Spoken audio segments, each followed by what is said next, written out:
Here's a theme song, you know it's not a mean song. It's a good song, just as it should song. American Brews and Tunes. Shibbity-beeby-dow! When I go back Baltimore, ain't no carpets on our floor. Come along and... Whoa! Just like before, there is a microphone in front of us. What the heck? How'd that happen? Christmas miracle, if you know what I'm saying. I guess so. But at any stance, welcome again to another episode of Brews and Tunes. That's American Brews and Tunes. Which episode number is this, Jesse? It is number 8, of course. That's correct.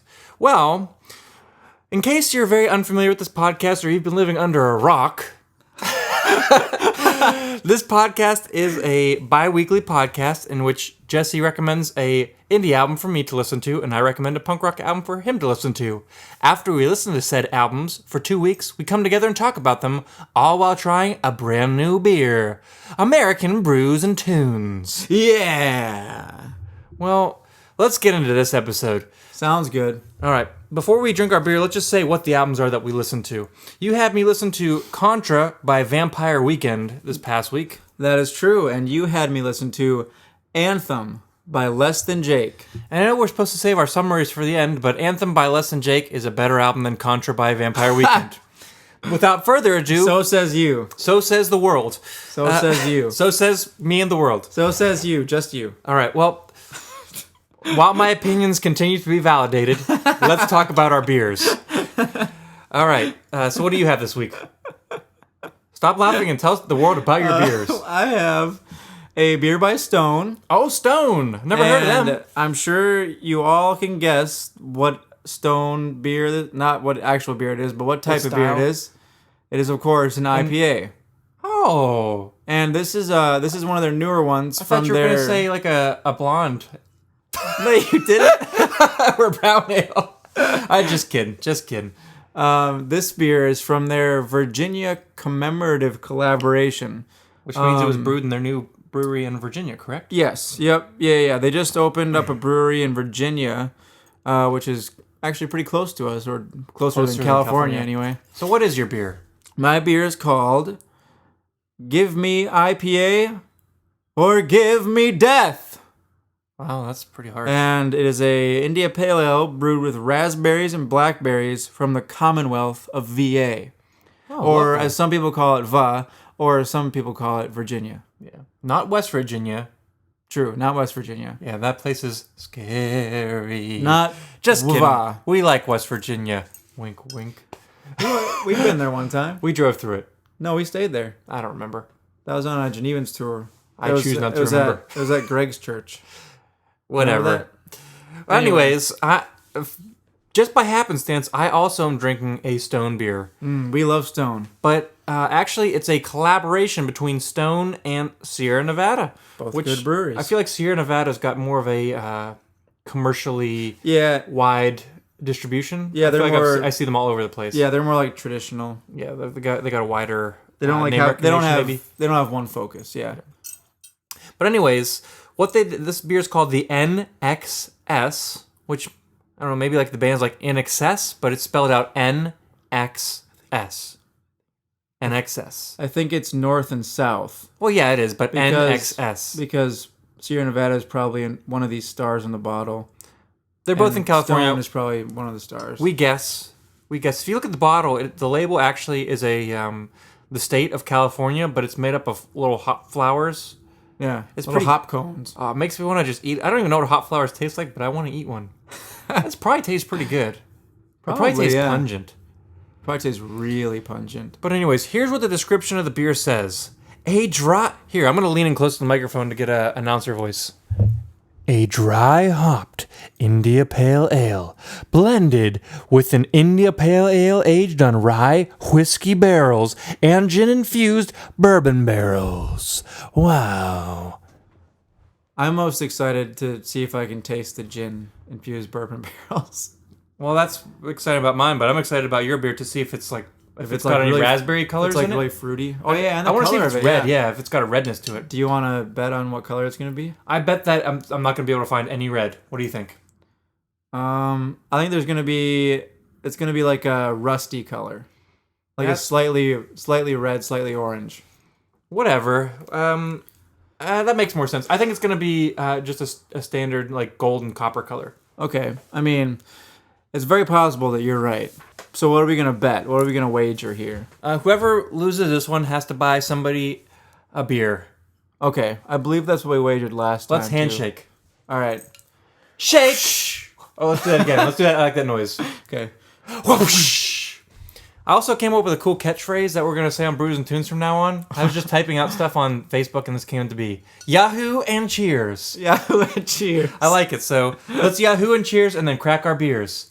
And it rhymes. Oh, wow. All right, so say it. Yahoo and Cheers. Let's crack our beers. I did my beer cracked really fast and was quiet. Oopsies. Oh, it's foamy. It's foamy. Oh, don't let it foam over.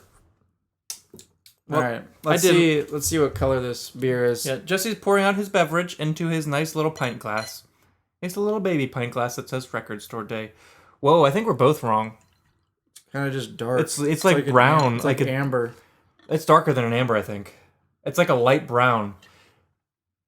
I'd say It it's like definitely is. that's like a mild light brown ale. That's what it looks like.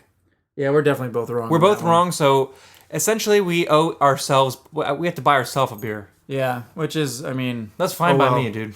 That's Before all we take right. a sip, let me pour out my brewski, which still continues to foam out. Oh, nice. Oh, easy, Steven. Pour gently. Give myself a little pep talk here, guys. All right. Oh my goodness. All right. Well, that looks a little bit like more what I was expecting. Yeah. So Jesse's beer is really dark.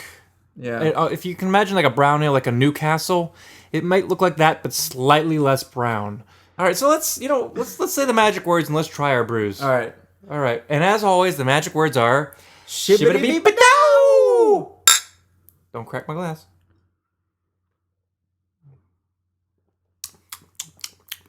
Whoa! Holy cow! I can taste the barrels. Really? I'm not sure if I'm picking up on the gin infused bourbon barrels, but I'm definitely tasting like a whiskey or a bourbon barrel.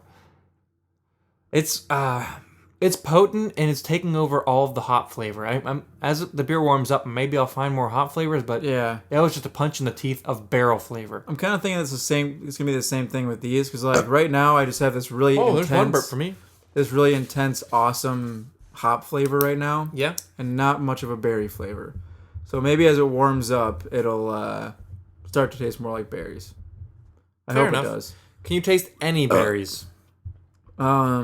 Let me try again. I don't think so though. He's going in for a second sip, so I'll do the same. Oh, wow.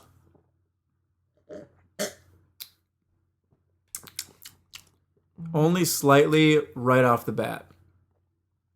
I'm thinking maybe I can actually get a little bit of the gin flavor. Really? It how- also well, might I be mean- my imagination because that might be the hops coming through that I'm thinking Yeah, I is mean, the gin flavor. is naturally like piney and floral. So yeah. kind of Do you guys similar like to gin? hops. There's a stigma about gin that it tastes like pine trees, and it does taste like pine trees. And Yeah. why is that a bad thing? Exactly. I love that flavor. It's delicious. If you're ever on the like fence about gin, I advise you not to get a gin and tonic. That's like the popular drink. I like gin. I do not like gin and tonic. I've never had a gin and tonic. Tonic already is like bitter and it just tastes gross to me. Get a gin and Sprite. It'll kind of like the sweetness really balances it out. Or you could just True. try like gin Just on the try rocks straight or gin, neat- yeah. Here, try my beer. See if you can pick out any of the gin or pick out any of the weird flavors. All right, time And for the good old switcheroo. We're doing the switcheroo. We're on Brews and Tunes. We like to call it, or on American Brews and Tunes, as we like to call it, the shibba beep a switch. The shibba beep a switch. Yeah, I just made that up on the spot, but why should that mean that it's not a thing? First of all, I can smell the barrel, like the barrel aging very, scent. very much so. On yours, I can just smell hot, like a faint hop smell. It's not like super present, Just but wait till you taste it. hop- It's very hoppy. intense. And yours is way fresher than mine is. I aged mine for a little bit, actually. True, yeah. I aged mine for probably about 6 months. You know what? I'm not getting like. Maybe I'm crazy, but I really. No, you know what? I feel like I can get a little bit of fruit aftertaste. Nothing during the initial taste until I swallow the beer, and then afterwards, maybe I can get a hint of it, and that might just might be me imagining it. Yeah, I mean, I kind of tasted like an initial kind of sweetness that died away kind of fast. Yeah, but That's really good. Yours is good. It's just I'm not getting the berries that I want. Yeah, exactly. Yeah, same. And then again, as it warms up, maybe it'll kind of come more present. I still like it though. Can you taste any of the gin barrels, or is it all kind of like bourbon? I can kind of taste the gin barrels a little bit. It's it kind of has like slight same type of. I'm trying to think of the right word. It's not like a taste. It's almost like a texture that gin gives you. I don't know if texture is the right word either. But I don't think texture is the right word. That's what I'm going to use, though. You're making me think anything but gin. Nice belch. And also, for all of you, we are keeping track of our belches. I believe last week, or it was 2 weeks ago we recorded. Yeah. We recorded all the belches on our belch tally, but we forgot to tally them up at the end. Yeah, so we have no idea who won last week. And I think we threw the paper waste. But this week, we will keep tally, and let's make a deal again this week. Okay. Whoever has the highest on the belch tally has to buy the other a beer. All right, let's shake on it. Maybe at Lucky's. How about that? At Lucky's? Yeah, let's do that. How about at the Saucer? Yes, even better. Okay. For those of you who don't know, Lucky's is a little dive bar near where we live. We like to go there and shoot pool and watch football or hockey. Or whatever sport's on, yeah. And we sing karaoke there. Yeah, it's a lot of fun. We mainly just do Simon and Garfunkel, but every once in a while Jesse will do Bob Dylan and I'll do Blink-182. That's my staple. I always do Bob Dylan. I always do Blink-182. It's true. And the Flying Saucer is it's actually, I believe, a chain of bars. It's not like not like Burger King chain, but more like local chain. So they've got like maybe 6 locations across the country. They're really it's a really big location, but it's a craft beer place. If you're ever visiting Nashville and you like craft beer, I implore you, check out the Flying Saucer. They've got, I think, 80 taps. Something like that, yeah. And probably at least twice as much in bottles as they have on tap. And it's phenomenal. The waitresses, bartenders, they all are well learned in the way of craft brews, and they will lead you straight. Plus, the food's delicious. True. Or you can also look up the other locations online. Yeah, they've got other locations across the country. I'm sure you can find one that's probably near you. Maybe. I know there's one in Memphis. We went to that one. Yeah, we did. It wasn't as good as the Nashville, though. It's true. But I'm also biased. Yeah, but that's all right. Well, I know it's early, but would you get your beer again? Yeah, I probably would. I mean, it tastes good. Me? I'm not sure if I would. It's potent. It's good. I'll give you that. But would I get it again? I think one might be enough for me for this one. Okay. Yeah, I'm not going to give it a bad rating on our favorite app, Untapped. I have to do that. Which is, nice. Untapped is our favorite beer app. It's like a social media for beer, essentially. You check in your beer, you see what your friends check in, you can cheers your friends, you can leave comments, you can review your own beers, take pictures, say where you had them. It's just a really awesome app. You can take pictures, look up beers. If you have any interest in craft beer, download it, give it a shot. What's the worst that could happen? It's free. We love them. They don't sponsor us, but we'll give them a shout out anyways. And speaking of sponsors, who's our sponsor this week? I believe our sponsor is Tree Shelf. Yes, our sponsor is Tree Shelf. Tree Shelf is a local Nashville band. Currently, it's just 2 people who we assume are really awesome that play guitar and sing. They're kind of like, what would you say, like folk punk or punk folk? Indie rock folk, acoustic punk, acoustic folk rock punk? I would go with... I just threw out like 30 different things. I would go with folk punk with an acoustic center at the moment. How about this? How about like emo Blink-182 / Bob Dylan? Acoustic. Sure, I mean, you could say that too. All right, well, whatever it is. Not really emo, though. Tree Shelf has music out on iTunes, Spotify, Bandcamp. Look them up. They're on Facebook. I'm sure that there's something you guys could listen to and relate to. They're our sponsors this week, and we love them. We do love them. But anyways, let's move on to the music. Would you like to start it off this week, Jesse? I've been starting off the past few weeks. All right. So why don't you start off this week? Since I was just shot down there by Jesse, I guess I'll start off. Yeah. So I listened to Contra by the band Vampire Weekend this week. This is actually one of the few times I am familiar with the band that you had me listen to this week. Yes. Most weeks it's a band I haven't listened to before or I am slightly unfamiliar with. This week, however, I'd say I'm pretty familiar with Vampire Weekend. they've got 3 albums out to date. Yes. And I've listened to 2 of them. So that says I'm pretty familiar, correct? Yeah, definitely. I mean, I've listened to their first album, which is self-titled, and I've listened to their third album, which is like the modern vampires of the modern city in the modern day. I think I threw out too many moderns. I believe it's just modern vampires of the city. Something along those lines. But this week you had me listen to Contra, which is their sophomore album, Yes. nestled right in between those 2 phenomenal Or albums. their second album, if you want to say that. I don't want to say that. That's why I said sophomore. I picked my words carefully. Okay. But it's nestled in between their 2 best albums. So does that give you a little clue? In your opinion, yes. Yeah. All right. So this week, I rated my songs on generic words. So, if you haven't realized yet, I'm using a simple out of 5 rating system, but over the past weeks, Steve has decided to use various different rating systems. I like to be a wild card and I just make it up as I go on. So this Like week, last week was didn't you thumbs do up, thumbs down. Well, you used 2 fists. It's either 2 thumbs up, Two 1 thumb thumbs up, yeah. 1 thumb down. Any no thumbs. combination. Yeah. But this week, it's just generic words. Like, here's the worst is really bad. The next is bad. And then all right. And then good. Then pretty good. And then great. I did not use really bad at all on this album. So there you go. Good. So that means no skippers for me, essentially. Nice. That's rare. However, this is my least favorite of the Vampire Weekend albums. Of the I'll get 3. to that later. Okay. Let's delve in with the first song, Horchata. Horchata. First off, I love a good cup of horchata. Yeah, definitely. Do you know what horchata is? Yeah, it's like a rice drink. Yeah, it's Spanish rice milk. And I believe that there's cinnamon added. So if you guys don't know what horchata is, literally I just said it's Spanish rice milk. Yeah. But it's generally got like a cinnamon flavor added to it. Yeah. So if you can imagine what the milk tastes like at the bottom of your Cinnamon Toast Crunch, it's kind of like that. Maybe not as like sweet and thick, but it's like that. It's definitely like It's that. really good. I love horchata. I don't have it too often, and I've had it a couple places where it's way too sweet, and I'm like, bah, and I throw it away. Nice, and I get Sprite instead, even though Sprite's really sweet.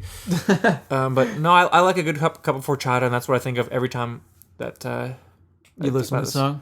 Unfortunately, the drink horchata makes more sense to me than the lyrics of this song. I can't remember the name of the lyricist, singer, whatever, the guy who writes the lyrics. It's a strange name. We won't fret over it too much. I think they like named themselves something. They do. He probably does. I don't know. But this is going to be a recurring theme on this album. I don't know what the heck he's talking about. It literally seems like he picked up a dictionary and like turned to a page. He's like, I'm going to use this word. I'm going to use this word. And he kind of strung together some phrases. I have a hard time believing he actually did that. I'm sure there's meaning in what he said. Yeah, I definitely think there based is. on these guys, I feel like they're pretty learned. And so I'm sure there's some academic Yeah, stuff probably. going I on think here. so, yeah. It's without him coming out and explaining it, I couldn't tell you what it means. So I'm not going to really base any of my songs on lyrical content. I'm going to relate this on music alone for the most part. This song is super darn catchy. That's, I don't know. He just talks about drinking horchata and wearing a balaclava. In December. Yeah, and the only reason I know what a balaclava, I believe I'm pronouncing that is because I worked at the Bass Pro Shop and people bought them when they were going hunting. Balaclavas. It's a big like mask that covers your face. It's weird. It's like whenever you think about a thief robbing someone, that's what they're wearing. No, they're wearing a ski mask. Same thing. No, this thing's it's way less tight. Without me like showing you a picture, it's hard to explain. Oh, I like to have a picture of it. Really It loose, looks just like that. Really loose fitting. I mean, essentially very like a ski loose-fitting. mask, but way less tight. Maybe we'll put a picture up for you guys to look at a balaclava. I don't know. We can. It doesn't hurt. In December, drinking horchata. Yeah, so it's good. Psychotic in a balaclava. And it has those nice, I want to say like reserved-ish type verses chorus, you know?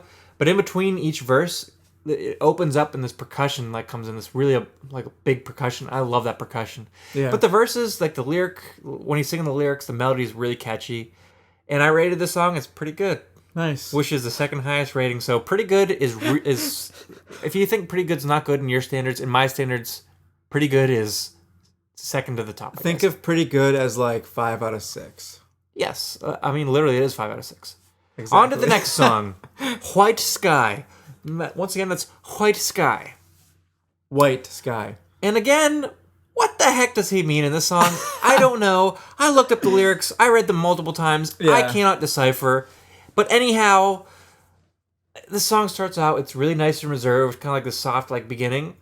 Mm-hmm. But the chorus is so weird, and it's just him going like, ahs and oohs. Ah, ooh, ooh, ooh, ah, ooh, ooh. And that sounds really weird when we do it.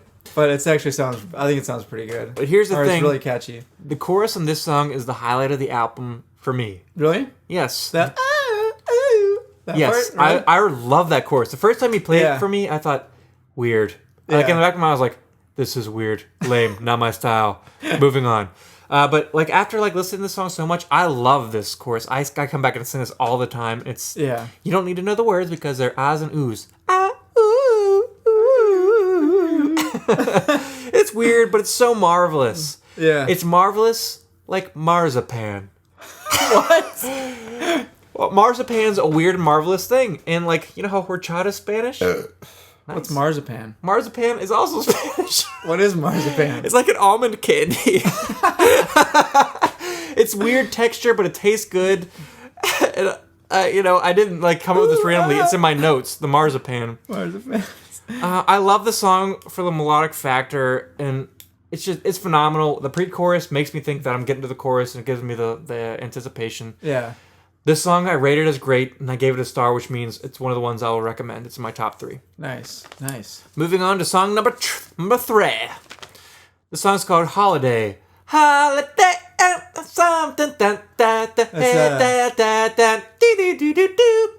holiday, oh, a holiday, and the best Jesse knows the one of lyrics more than me. What's the next one? Best one of the year. This song, I'm gonna go out on a limb and say this album or this song reminds me of their first album a lot more. For you, what do you think? Yeah, kind of. Yeah, it's a lot less same type of. It's more just like straightforward, like pop. Yes, like all the elements of a standard band, like guitar, bass, drums, vocals. Nothing really exploratory or innovative. Not to say that it's not innovative or not weird, but it's not. It's not super. It's not super new ground. In the way of what they were going in the first album. Yeah, but that's not a bad thing. I love their first album. This song's super upbeat and catchy, and you think he's going on a holiday, having a great time. But then, like in like the bridge or the third verse, he talks about like bombs and AKs, and I'm like, this is getting political, and I'm still not sure what he's trying to say. So I just generally when things get political, I just tend to like gray out and not focus because I don't like politics. Well, I do like politics. You don't like talking about politics, though. I like talking about them, but I didn't want to in this song. I was really happy, and I just didn't want to. Like, you know what I mean? It just it didn't fit for me. But maybe that's what they're going for. It was so happy and upbeat, and I think they wanted you to think that in the beginning of the song, they're talking about holidays and like joyous times. When you think of holiday, vacation, whatever, you think, ooh, great times, yeah, whoa, and then bombs, AKs, like sounds of bombs. It throws you for a loop, and it's just out of the blue, and it had to be intentional. Mm-hmm. But whatever, it's super catchy, and I say the song's pretty good. Nice. Next song, number 4, California English. California English. Oh yeah. In my notes, I literally wrote this. He's like a white hipster Busta Rhymes. That's true. Do you know Busta Rhymes very well? I think I've showed you at least one song where he's talking about break your neck. That's one where he hits a ram with his head. Yeah. Busta Rhymes is a rapper who speaks so ridiculously fast. Like, his verses have probably like 10 to 20 times as much lyrics as most people's verses, and he sings them in the same amount of time. Yeah. Okay. Like that kind of thing. And he says it with clarity. That's the thing. He that's can pretty speak crazy. really fast. So that's why I said that about this song. Mm-hmm. In California English, he says so many words so quickly. Yeah. Back to back in the verses, and it's just no. There's one specific one like I can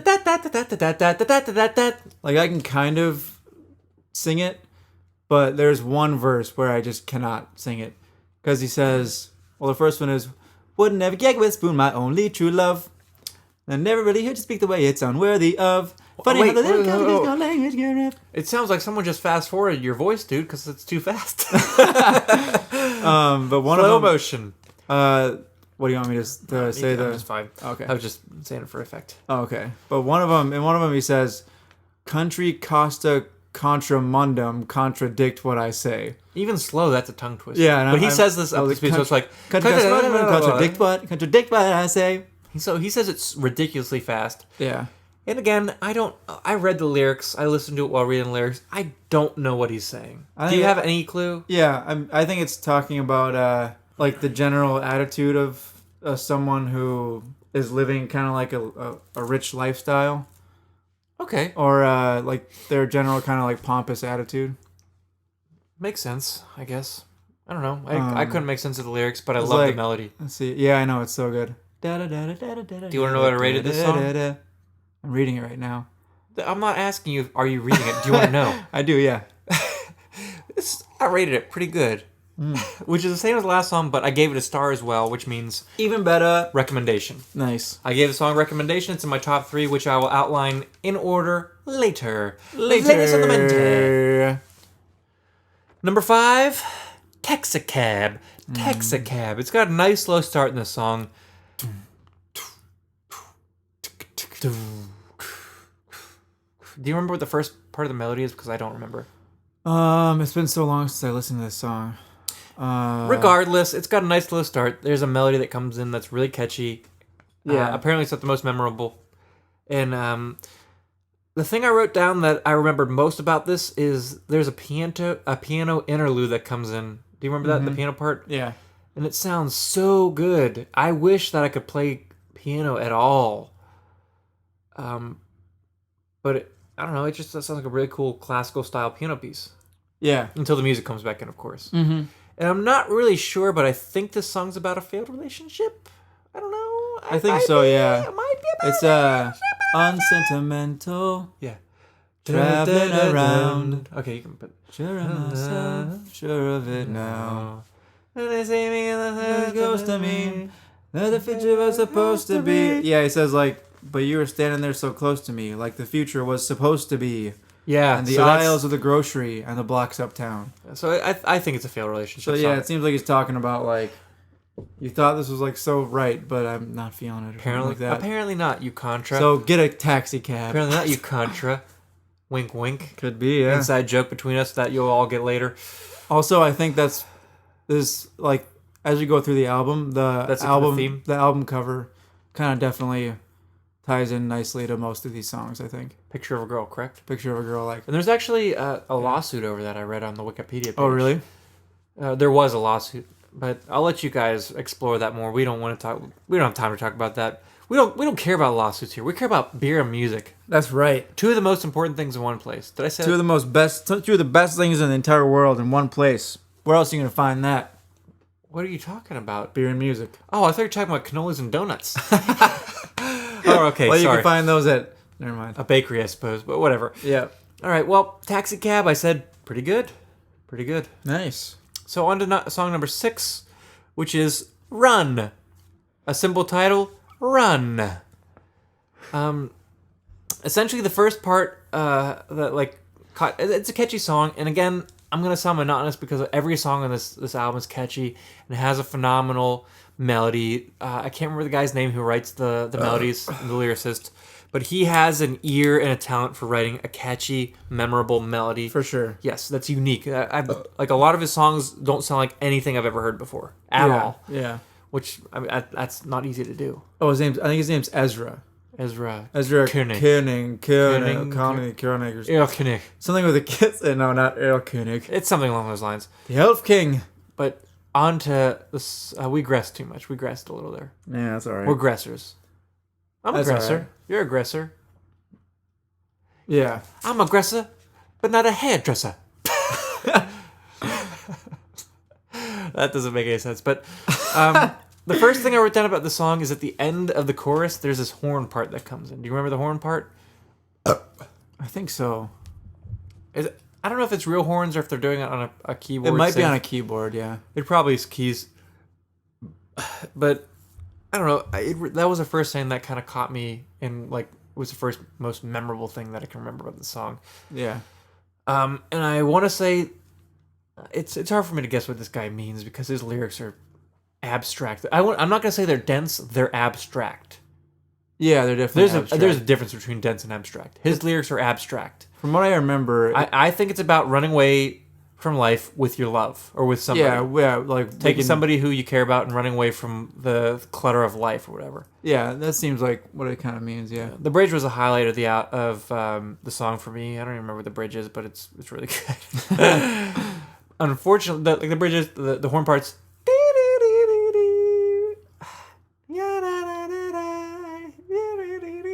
And that doesn't. It's hard to hear out of context. I'm just thinking of. Oh yeah. But in the outro-ish section, there's this weird note that plays over top of that, and it sounds like it does not belong. There's you mean in the melody? In some instruments playing something that does not sound like it belongs with that horn part that's playing. It sounds so not extremely dissonant, but dissonant enough for me to know that it doesn't belong. Okay. And this is a band that doesn't put things in accidentally. Yeah. I don't know what the purpose is. It's super distracting, and I hate it. I hate this note that comes in at the very end. Do you remember the melody part? No. Where it's like, no, just we listen. could run, but then there's one where there's he's no like, words. There's no I know, words. but then there's also a melody part where they go like a half step higher on that run part. It sounds like some type of like 7 that doesn't fit right, or a flat first. I don't know what it is. But enough about music theory. It's super odd, and I don't like it, but I'm sure they did it intentionally. Fortunately, it happens at the end of the song, so I can skip it if need be. No. What did I give this song rating-wise? Pretty good. Pretty good. The recurring theme is pretty good. Okay. On to song number 7, Cousins. We've all got them. Most of us have them. I shouldn't say that. I guess, yeah, maybe it's some people possible don't. that some people don't, but cousins, cousins, can't live without them, can't live with them, Oh, yes. I'm just kidding. I've got a lot of cousins, and I'd be super happy if any of them listen to this podcast. If you're my cousin and you're listening to this, you guys are the bomb. But my guess is I don't have any cousins listening to this. I'd be so surprised. I don't think my cousins like music like I do. Do you think they like beer? They like beer, but I think my cousins are more sports people than music people. At least the music that I listen to. Yeah. And the way that I listen to like punk rock, I think I'm like a black sheep in my family. But whatevs. Yeah. Whatevs, you know what I'm saying? Whatevs. Yeah, I have a black sheep tattoo, but that doesn't matter. Yeah. This is the only song I knew from the album before you had me listen to it. Okay. Because I really liked their first album, the song A-Punk. Yep. Their first big single. And then this album came out, and I believe this was a single that they released. Yep. So I listened to it, and I liked it, and then I never listened to the rest of the album. Yeah. But this song's another album highlight for me. Yeah, that song is great. Super awesome. It's really fast. It's got this abrupt chords that are playing. Mm-hmm. The drums are showcased on this song. They're phenomenal. Yeah. The drummer is, I wouldn't say flashy. Most of the songs he kind of blends in while doing... I don't want to say obscure. He does things that aren't really conventional, that you don't really pay attention. But if you hear his drum parts, they're really, really, really good. He's a really tight, consistent drummer. But this song showcases his drumming skills. If you're at all curious about if this guy can drum or not, listen to Cousins, the song, because it will affirm what I'm saying. He is a drummer through and through. Shibba-da-boop-ba-doo. Other than the drums, it's super catchy. The melody's fantastic. Yeah. And I love the surf guitars. Oh, yeah. Those songs are drenching wet in anything surf related. Yep. It's beautiful. And me and my cousin and you to keep it consistent with every other song, I have no idea what he's talking about. Me and my cousins and you and your cousins. It's a line that's always running. See what you just said? I don't know. I don't know. Family line? I don't know. I have family no idea. Name? I don't know. I can't even get enough to guess. I have no idea what he's saying. Yeah, there are some pretty obscure lyrics. Guess what I rated this song? Pretty good. Nope. Great. Oh, great. And I gave it a star, which means it's my last recommendation. And I'll rank these later, but number 7 is another recommendation, and it's great. So shall we move on to song number 8?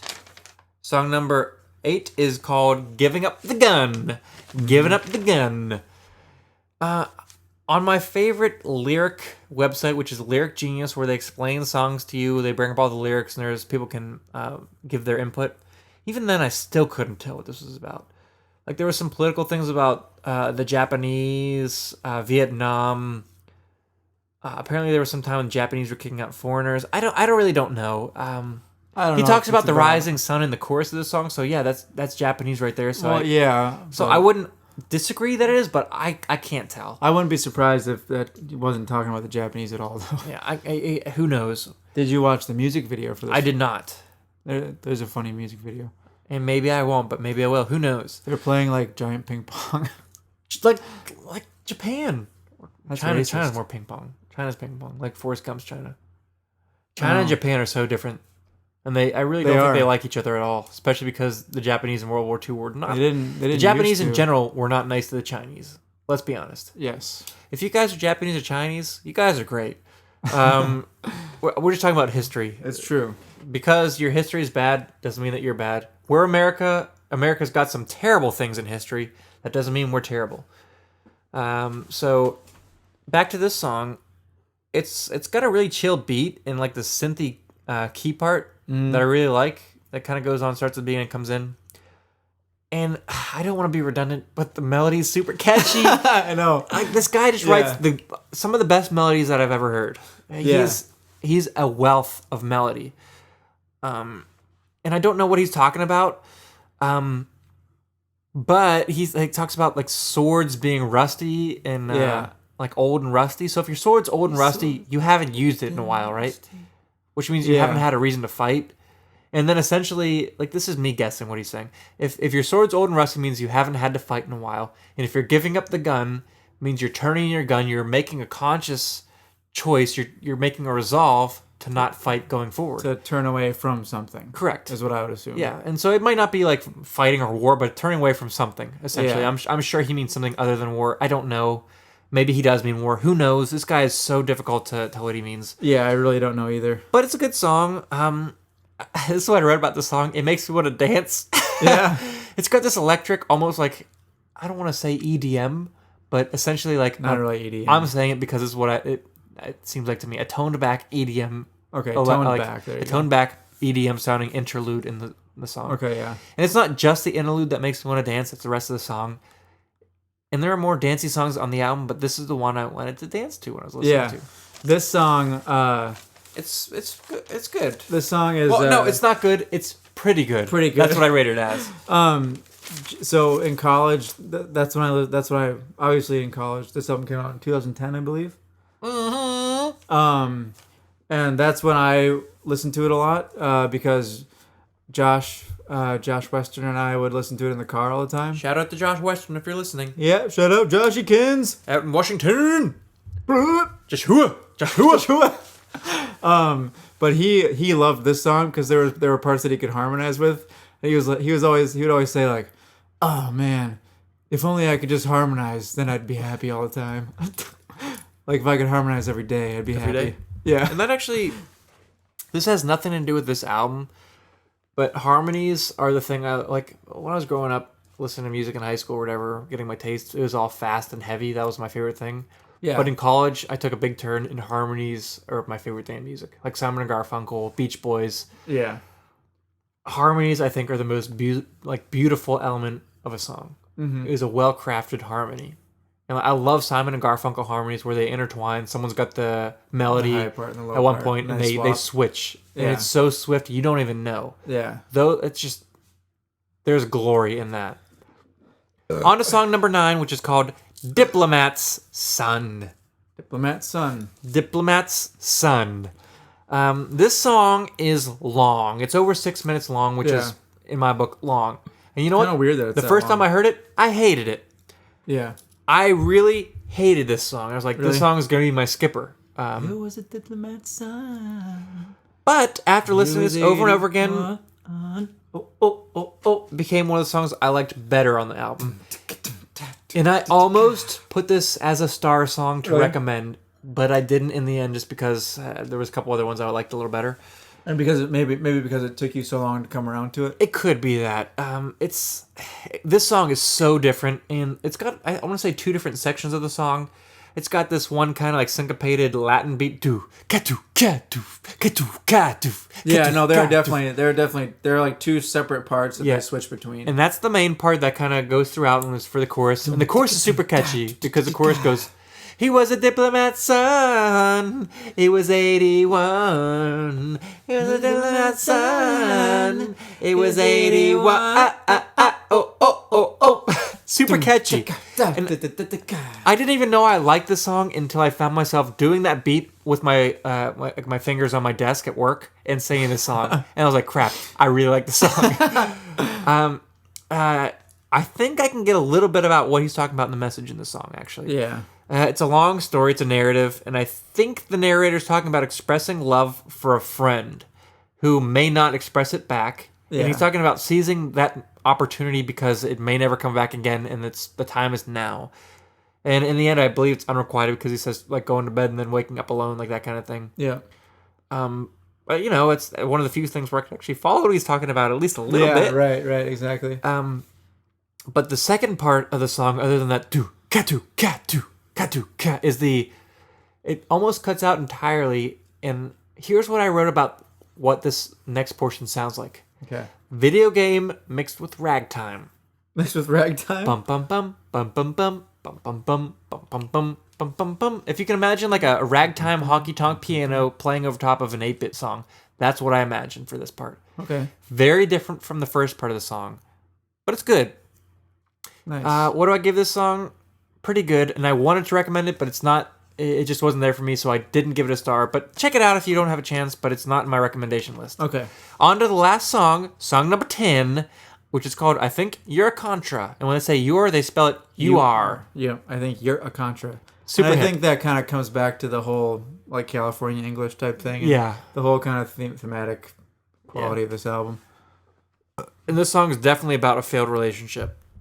Mm-hmm. Because he talks about at the beginning about thinking like, he's like, we could have talked about anything like for those 2 months or whatever. Oh. So whether that's a specific relationship he's talking about or if he made up the story, I don't know. But he's talking about that. And then later on, he talks about all this resentment. There's some strong resentment he gives to this other person who's talking to. And he like at the end of every verse, he says, I think you're a Contra, which you and I think agree that it means contradiction. Right? Yeah. And there were some other things that talked about like contra, like in some political aspect, but I don't know what it was. Some regime, I don't know, some South African regime. I don't know what he's talking about. So I'm going to go with what I think he's talking about, contradiction. Okay. And if someone's a contradiction, that's not a good sign. Usually that means they're not genuine, I think. Yeah. They're not consistent. So he's saying you're like not good. You're bad. You're a bad person. You like, we had this thing and then you turned out to be anything but what I thought you were. You're a contradiction. I don't like you. Yeah. And I also wrote about after the first verse, there's like this little musical part that almost sounds like Muzak or like elevator music. Really? Go back and re-listen to it after the first verse, and it comes in. It's weird. It's only a short time, but it's whatever. But this is a very relaxing song, and it's got like such a like subtle, relaxing mood for like such an angry theme to be like angry at a person. But it's good song. It's a really, really good song. In fact, it's not really good. It's pretty good in my book. But like I said before, this is my least favorite album, Contra by Vampire Weekend. It's my least favorite of their albums. My first favorite being Modern Vampires of the Vampire Modern City, The Modern Place. I don't know what the album's called. It's their most recent album. Is my favorite. Modern Vampires of the City. Correct. Whatever. Who cares? My second favorite is their self-titled album, which is their first release. First one, yeah. And this is my third favorite. But because this is my least favorite, doesn't mean it's a good album. This album is really good. Actually, this album, all in all, is pretty good, which is a really good rating in my on your book. rating system. I will listen to this going forward. So thank you for recommending that. Nice. I will listen to this going forward. I think the best thing about this album is that they really branch out musically. Every song has a different like musical, structural, a different instrumentation, different timbre. Every song varies so vastly. Yeah. And they got like pop, punk, well, not punk, they got pop, indie, electronic, ska, even like super a rap mellow. Elements almost. The mellow. It's all over the place, but it works together as a whole. Yeah. Super good. I'd recommend this album.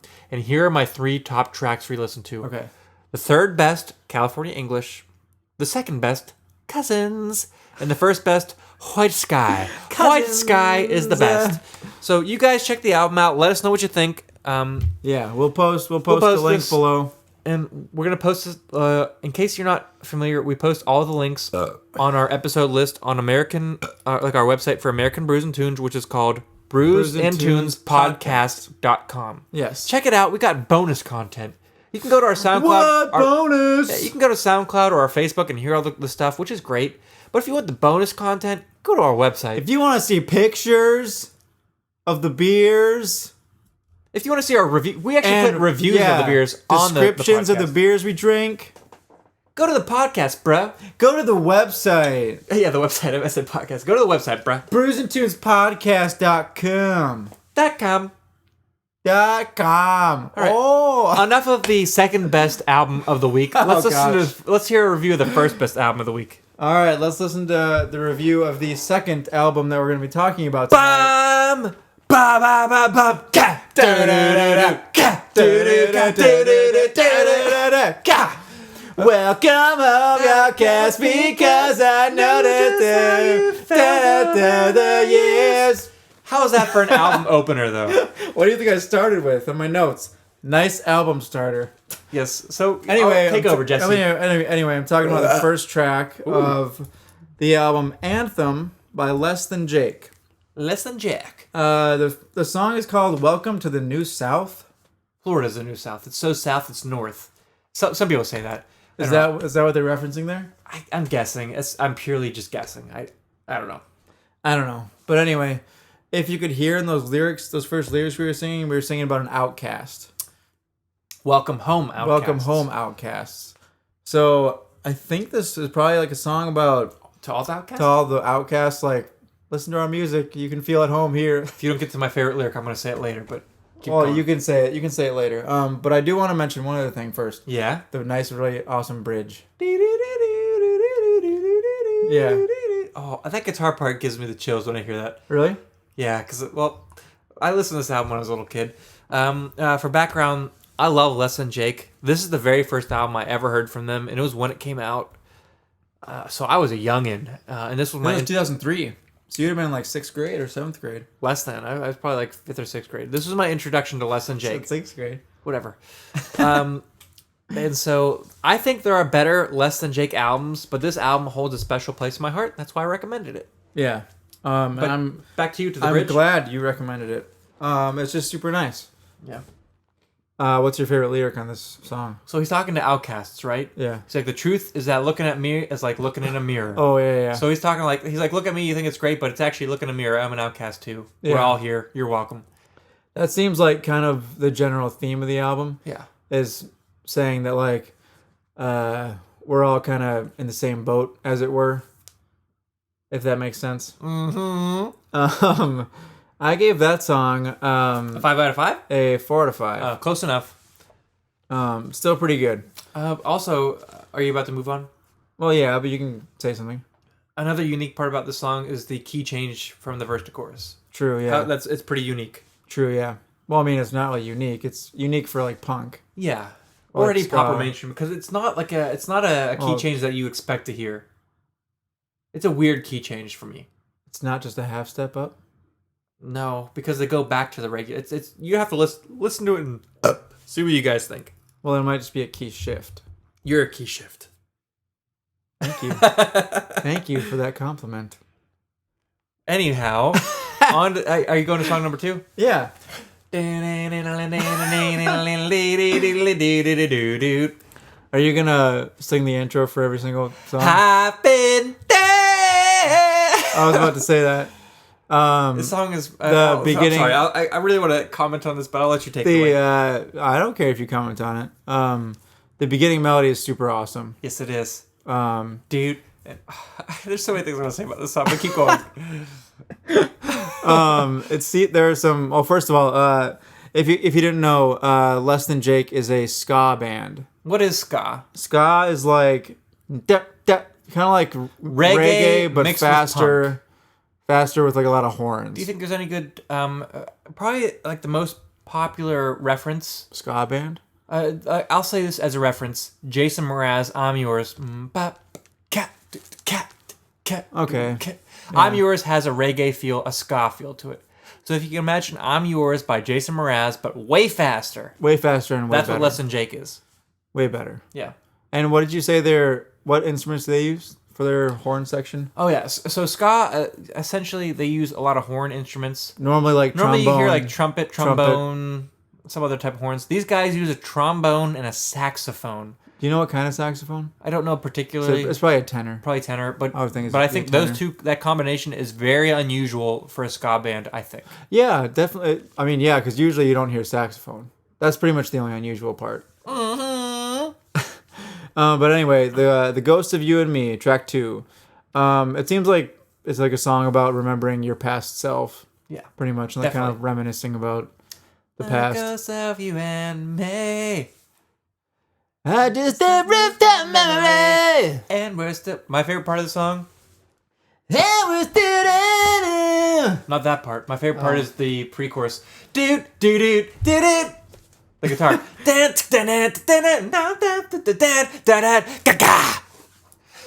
It's really cool. Steve loves this album.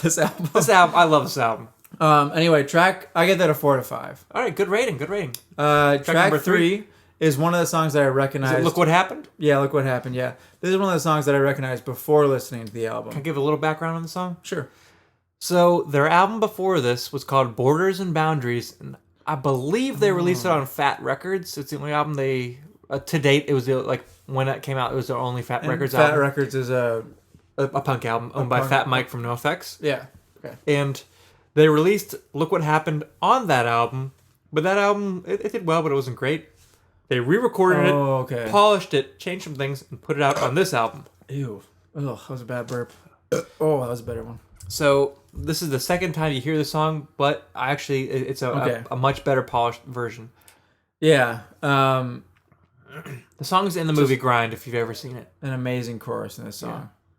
Great horns. Yeah. I mean, it seems like it's a song about kind of like being stuck in one place, like, and wanting to like move on or get out of that one place. Mm-hmm.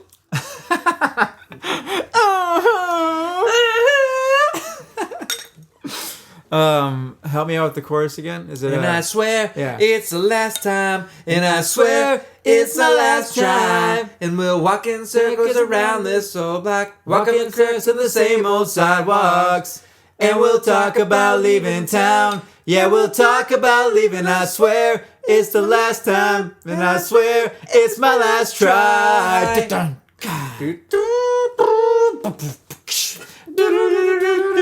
Anyway, I'm blowing on my bottle because it's empty and it reminds me of horns for a ska song. Okay, yeah, let's see if mine has a different sound.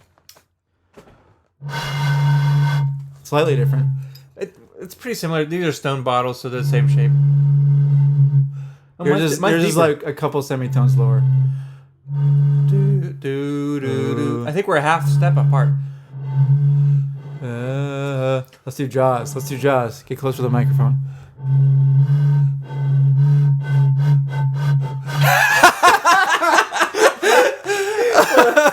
I'll have to see if that actually turns out. I don't think it did, but that was fun. It might not. All right, so back to Look What Happened. This song is phenomenal. It's catchy. Yeah. It's a live staple. I don't know. It's a phenomenal song in my book. What do you think I rated it? If you didn't give this a 5 out of 5, I'm gonna go out and back and like. Jump around and go crazy? I was gonna say jump in the back and kill myself, but that's way too harsh. I don't want to do that. I'm gonna jump in the back and like slap myself and say Jesse's crazy. Okay, I gave it a 5 out of 5. All right, praise the Lord, he's good. I also gave it a star. All right, so that means recommendation, correct? Yeah. All right. The next song is another song I've heard before. Which is? I think you just like showed me like one time. Probably. It's called The Science of Selling Yourself Short. And the just let me. Best song on the album. I'm sorry. For me. This is definitely a much slower song in the beginning, and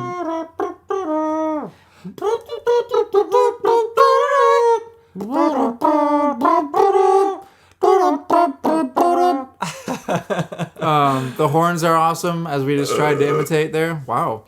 Thank you. And this is definitely where you can kind of tell it's more like the reggae feel. Yes, more than some of the other songs. It's definitely ska reggae. But it's definitely not the same type of singing as a reggae. No. This is their bass player Roger singing. There's two. They have two singers on the band. So their bass player's named Roger. he starts off, right? So he sings on this song, whereas their guitar player Chris sings on like the last song, "Look What Happened." Okay. So they're very, very different singers. But the first line of the song is, "I've come to my senses that I've become senseless."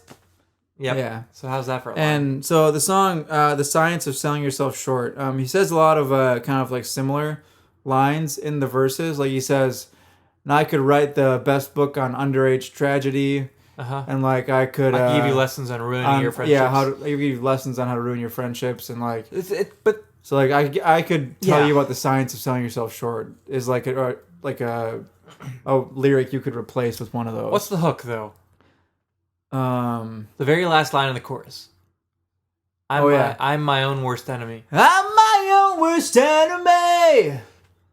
This is like when I talk about Less Than Jake to someone who doesn't know them. This is always the song I go back to because this song sounds like upbeat and super happy and great, and you like love it. This song is super deep and it's not happy theme. Like it's meaningful. It's kind of like depressing and like saying like, "Whoa, this is like not like a feel good song. This is like a introspective." Yeah, it's definitely dark song. Yeah, like it's not happy. It's like it's kind of depressing. And how it's like really depressing. Stuff always. Yeah, it's sad. And like one of the lyrics is, "I've been." I don't really want to sing it. I've been spending my time at the local liquor store, and I've been like sleeping nightly on my best friend's kitchen floor. So you're an alcoholic sleeping on your buddy's floor. Yeah, like he's delving into a lot of like really personal, like kind of deep dark stuff, places, which is obviously not what you expect from punk, and not from this happy sounding great song. Yeah, true. But essentially, this is my favorite, probably my favorite song from Less Than Jake. Okay.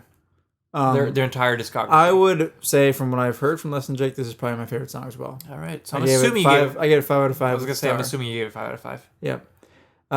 Track 5. I'm sorry. Is Short Fuse Burning. This is a big change from the last song. So the last song was like slower tempo. Yeah, it starts off super fast.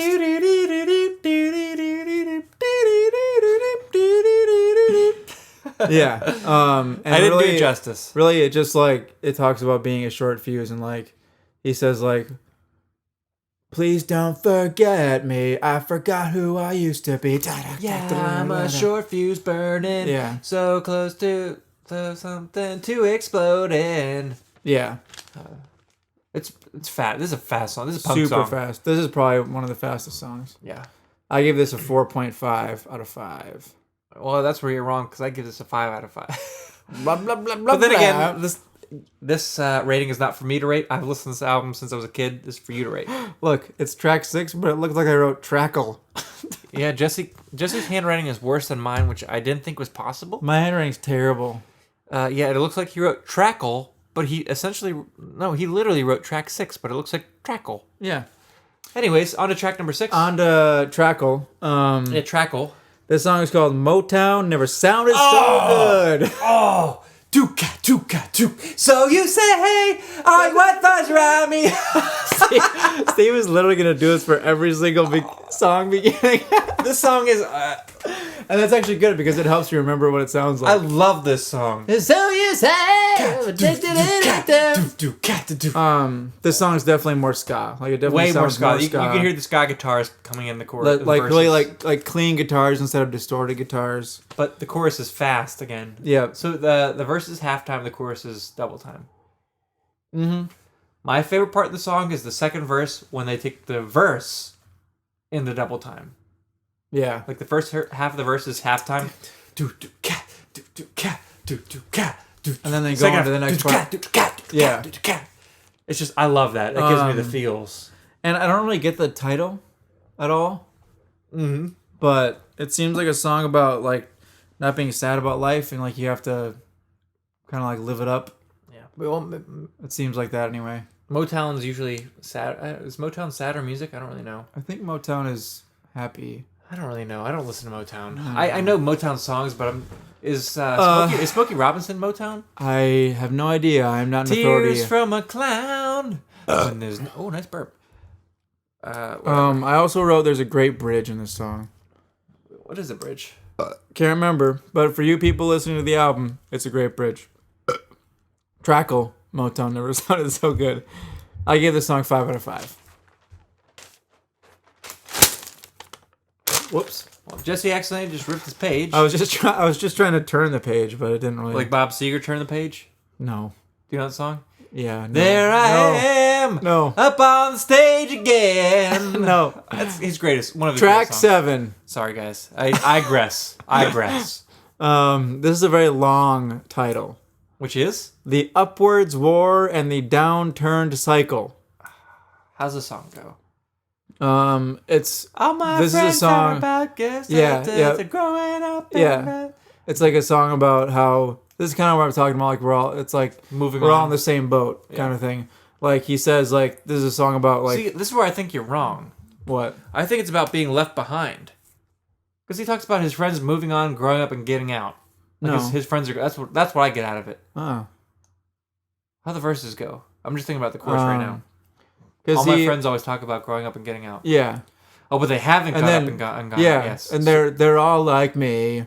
Like, so that makes sense. So like they're all commiserating about we need to get out of it. We need to go do something with our life. because I think in the lyrics he says something about like they're all fighting against like minimum wage. Okay. Or something like that. Yeah. And he's like, we're all the same. Like they're all just like me. Like I'm also just trying to like follow dreams or whatever. Yeah. It's a good song. Not my favorite on the album. I gave it 4.5 out of 5 because I like the message. Fair enough. It's a good message. Not my favorite song. The next song is called track number 8, by the way. No, it's not called track number 8. It is. It is track number 8. I know, but this is what you said. You're like, I know. This song's called track number 8. No, track number 8 is called. I said pause. Track number 8, but by the way. You didn't say pause. You didn't No, but pause. there was an implied comma. Whatever. What is the song called? Track number 8. You mean? No. What is the song called? What is track number 8 called? Escape from the A-bomb house. This is a fast song. It is a fast song, also a depressing song. It's a song to his parents, right? Yeah. He writes them to Mom and Dad. Yeah. I've been making plans. You just like spit everywhere. I didn't spit everywhere. On the P. There's a spittle I spit right a little. there. I'm sorry. It's just it was a vocal. I'm talking. A little spit came out my mouth. That's all good. Whatevs, bro. A little spit never hurt anybody. Escape from A-bomb house. It's essentially a song about him saying like, I want to move out. I want to get on with my life. Sorry, I'm sorry. I get excited about this. You're like saying like every single thing I'm about. I got excited about this. Yeah, essentially he's like, I want to move on. I want to get on with my life. Mm-hmm. No, he's essentially saying like we never really saw eye to eye. No, so, he literally says we never saw eye to eye. I know. I was just quoting one of them. I know. We're like, he essentially says this, but that's like a quote for the song. I'm saying essentially the whole song is about that. I know. But when you said that, and that's like a direct lyric. I know. Shut up. I gave this a 4 out of 5. It's a good song. It's a good song. Good message. Yeah, definitely a good message. But it wasn't like I wasn't like, oh, I can't wait till this song comes on. You know. This is a skipper for me. And I still gave it 4 out of 5. Literally, I love the message. Skipper for me. Really? Yeah. If that makes any sense for you. Skipper for me. The next song, track number 9. Yeesh. It's called "Best Wishes to Your Black Lung." Good song. Those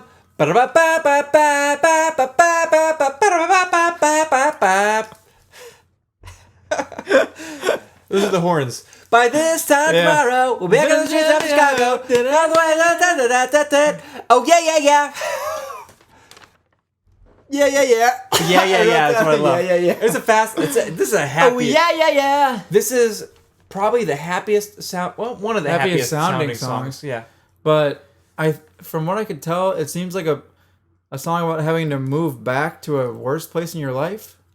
I don't get. Well, it might be, but I think it's about like going home and maybe not loving the places, but refamiliarizing yourself with places. And then that's another song that I don't really get the title.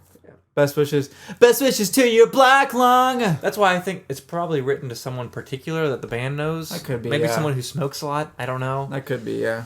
And he's talking about going back to Chicago, so it has to be someone that he knows.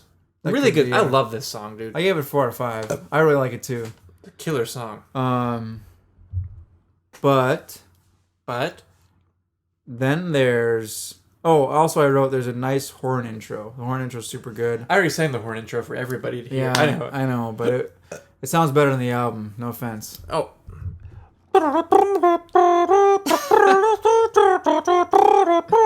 That's my makeshift horn section. What you gotta do with your lips? I'm being the saxophone. Our listeners don't want to hear us doing horn sounds. Nice. Yeah. You get it 4 out of 5? Yeah. Next song? Track number 10 is She's Gonna Break Soon. She's gonna break soon, Gonna break soon, gonna break soon. This song's popular. It's got a music video.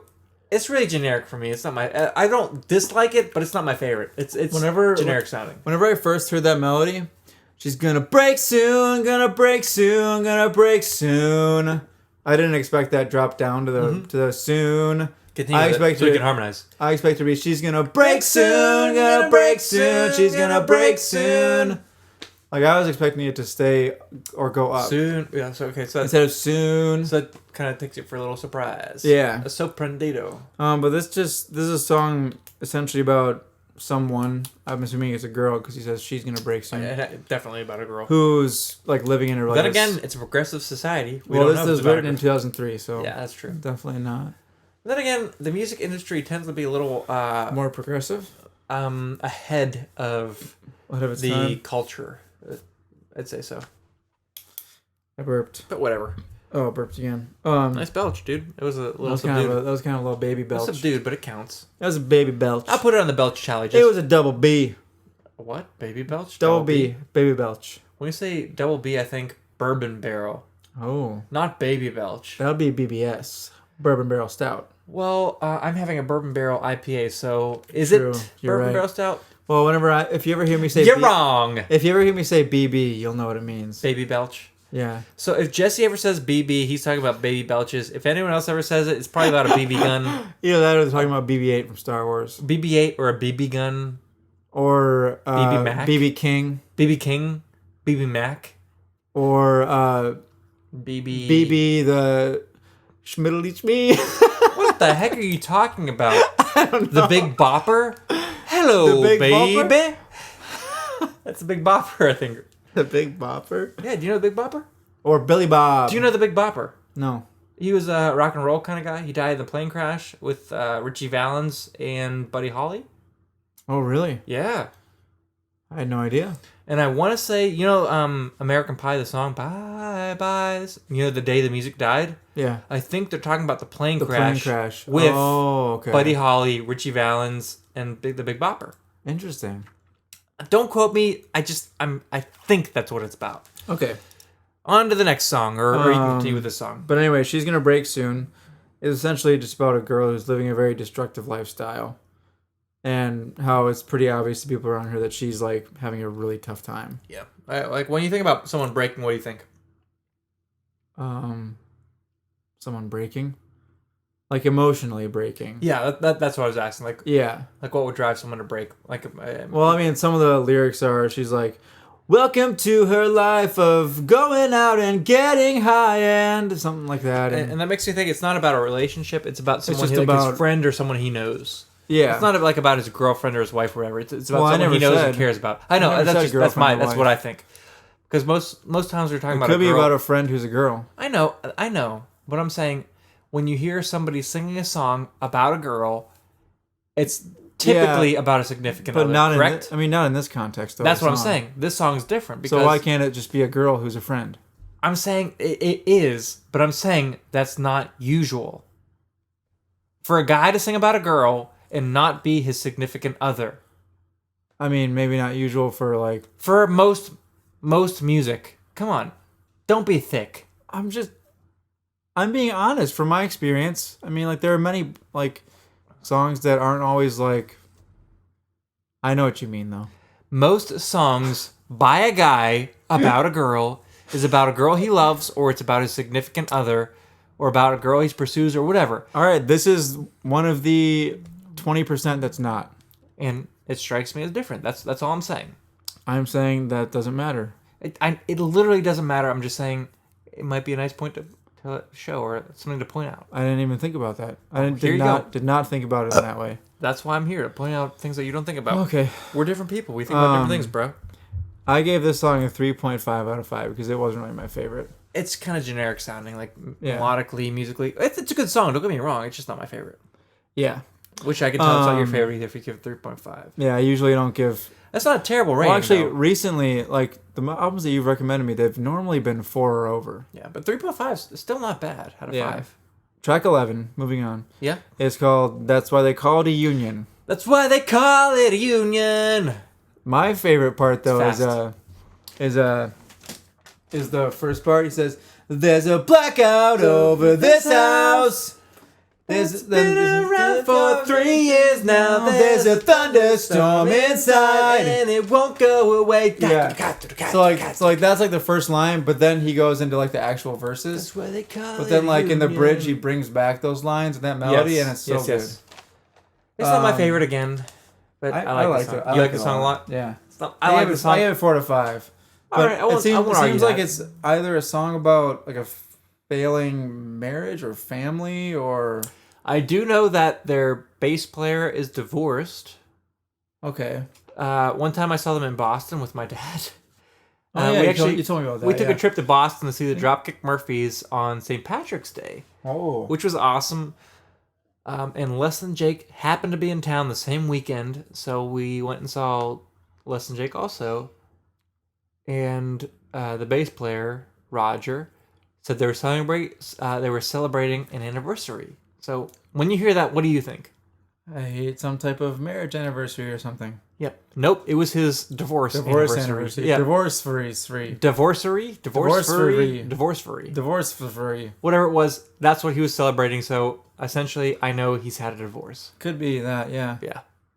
But I gave that song 4 to 5. I liked it. Not my favorite, but I liked it. What's the next song? The next song is called Plastic Cup Politics. Oh, I love this song. Hello, six pack of confidence. Been so many nights since we first met. Glad to see you, met all my friends for another night of Plastic Cup Politics. That was a bad harmony. That was a good harmony. Don't sell yourself short, dude. So track 12 of this album is called Plastic Cup Politics. Mm-hmm. I gave this song 5 out of 5 star. And this song is definitely more ska. Oh, big time. Especially in the chorus. I'm sorry, in the verse, not the chorus. Super good horns. And I think this is either a song, I can't decide if it's a song about like the woes of drinking, like the mental woes, or if it's a song about like just partying. I don't think it's about partying. I think it's about like drinking and commiserating. Like like the mental distress of that drinking kind of sometimes brings. Like, yeah, and like if you, but it's not like alone drinking. I think it's when you're drinking with somebody and like having somebody to talk to. Yeah, like Mr. Six Pack of Loneliness, or I'm glad to see you've already missed 12 ounces of. I can't remember the things. Do you know them? Yeah. What are they? Well, first of all, there's a super awesome bass part. Which brings me to a side note. Their bass player originally started out as a guitar player, but Less Than Jake needed a bass player, so he switched. So interesting. Their bass parts are all super good. They're really good. Unique. I'd say they're unique. Less like classic like bass. Yeah. Not just like da da da da da. You can tell that they're different. Yeah. Maybe something a bass player wouldn't think of. I don't know, but he's a really, really, really good bass player. Yeah. But this song in particular, I've seen them play this song live, and for him to play this like that bass part at the beginning and sing. He sings. Oh, he sings. Oh, he's yes. a singer too. Okay. Yes. Okay. Cool. He's really good. Or like when he's doing Signs of Selling Yourself Short, he's doing bum bum ba-dum bum ba-dum bum ba-da-ba-boo-doo-doo while singing the verse. Singing. Wow, that's actually pretty crazy. He's really, really good. Nice. And even more side note, currently he's their engineer. Like he's got a sound engineer. He's got a recording studio. I can't remember what they call their studio, but he records their stuff. Nice. Like their current stuff, which is still phenomenal. Check out their stuff. Their most recent album. Their most recent full length is called See the Light. Killer. I love that album. and they just released a EP. I think it's called Sound the Alarm. I can't remember. I listened to it once through. I think it's killer. I just haven't picked it up yet. Okay. But anyway, so yeah, this song seems like it's about like the woes or like the miseries of drinking. Yeah.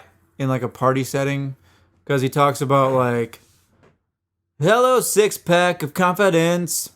I see like you've met Miss 12 ounces of loneliness or something like that. And so they're taking like some type of drinking beer, metaphor, like some type of size of beer that you drink, 12-ounce and plastic cup, putting a word to it, or with loneliness or politics, or just something to relate to. So and then he at one point he talks about Mr. 40 ounce, or something like that.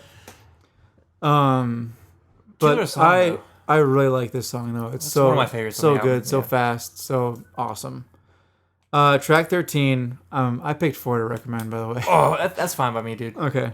Track 13 is called "The Brightest Bulb Has Burned Out" / "Screws Fall Out." Is it 2 songs? It just says it's slash. one song. I'm just saying it's most songs nowadays do that, but Yeah. I don't know if songs like back then did that. Those songs did. Like, and I say back then as in like a lot of 10 years times ago. songs they would split it up. 13 years ago. But they would play into each other, like segue into each other. Yeah. This one definitely does. It could be 2 songs, but they put it as one. Yeah. So the first portion of the song, it's just a guitar and a vocal, right?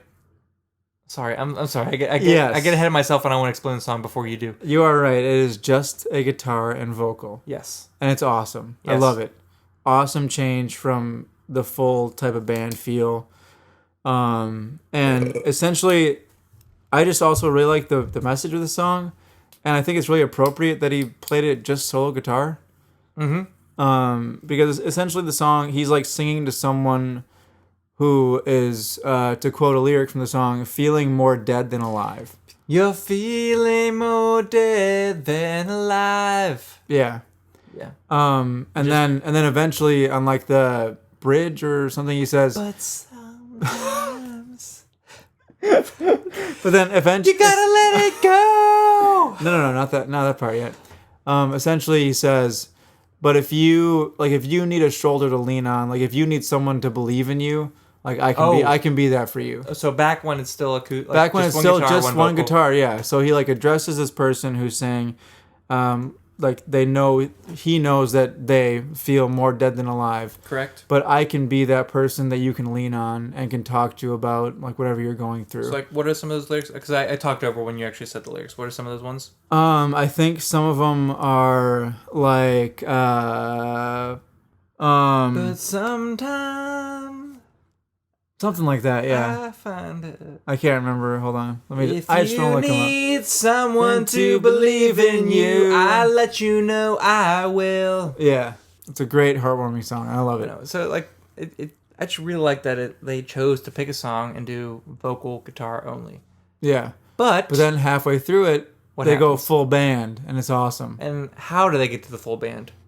Like nice and slow, or do they build it up, or sudden, explosive? Yeah. I'm not asking. I knew what had happened. I just wanted to say it. Obviously, I know. But I gave that song a 5 out of 5. Let it go. Yeah.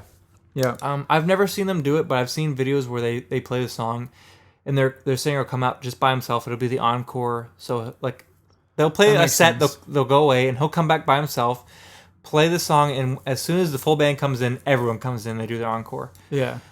Since then, they've written a song which kind of serves itself a little bit better for an encore, which I'll show you later. It's called "The Rest of My Life." Fantastic Less Than Jake song. Yeah. Check it out if you haven't heard it. But this song is still killer, and I'll let you continue. What rating did you give it? 5 out of 5, and also a star. I know we're usually gonna pick 3, but I had to pick 4 for this album. So the songs that I picked in order were what songs? The first one is "The Science of Selling Yourself Short." So that's the number one best song.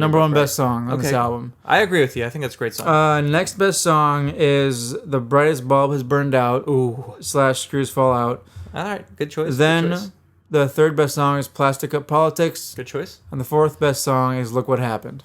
All great songs. You know what? There's probably like half of this album I would say are best songs. Do you want to give this an overall? The last song, track 14, Oh yeah, there is one more track. It's It's technically a bonus track. And I could definitely see why it's technically a bonus track. It's a cover song. Yeah, it's a cover song. From, What is it? I'll let you. Cheap Trick. Yes. It's a song called Surrender. Mommy's alright, daddy's alright. They just seem a little weird. Surrender, surrender, but don't give yourself away. Way, hey. I butchered the harmonies. I'm sorry. But it was actually kind of a funny story. The first time I heard this song on this album, I was like, "Oh my gosh, I totally recognize that song." And actually, then Jesse came to me. He's like, "I didn't know Les and Jake sang the song," and I was like, "Dude, it's a cover." I was like, "Oh, that's why I recognize it." I don't know the actual album that Cheap Trick released it on, but I don't really know either. I have their Live at Budokan on vinyl, and it's on there. It's a catchy song, It's though. a very good song. I like the chorus. I do too.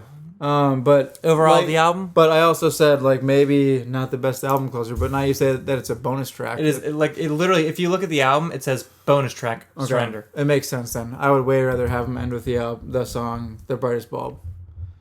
Overall, I would give this a 4.5 out of 5. Awesome album, fast, great themes. Like super deep themes for a ska band, a punk band. Yes. More than I would expect. But I really, really like it, though. I'm very glad you recommended it to me. I'm glad that this album exists. So to wrap things up tonight, why don't we finish our beers? Yes. I've only got probably a sip and a half left.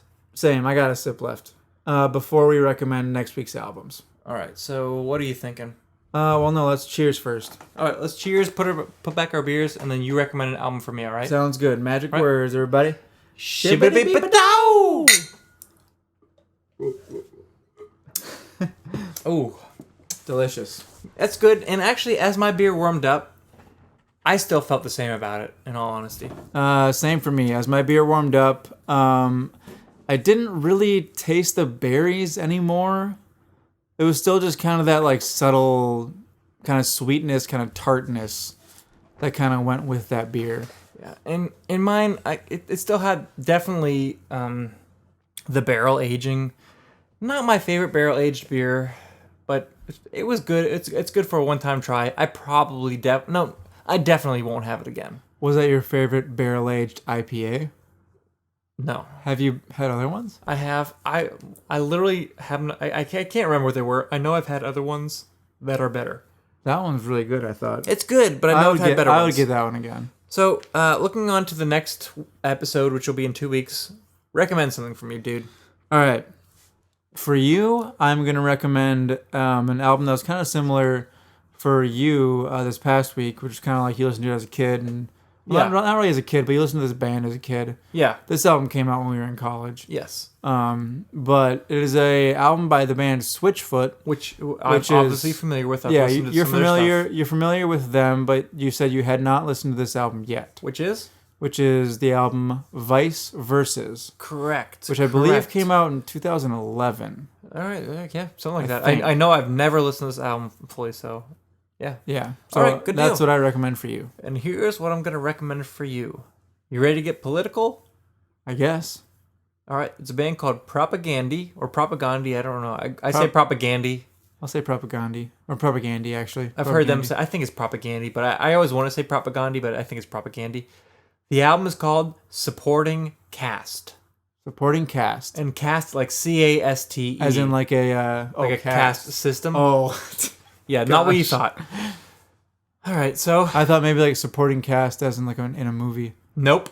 Like well, that's why they said it. Like that's where the word came from. Right. But cast and like cast. Supporting cast as in a cast system. Yeah. Okay. All right. So it's going to be a very different week next week. Well, or in 2 weeks. I'm sorry. Definitely 2 weeks. Will be two very different. I'm assuming Propaganda is very vastly different than Switchfoot. Very different. Yeah. And essentially, I don't agree with some of the things that Propaganda says, but still pretty good though. I respect their resolve. I love their music. Yeah. So I can get behind them.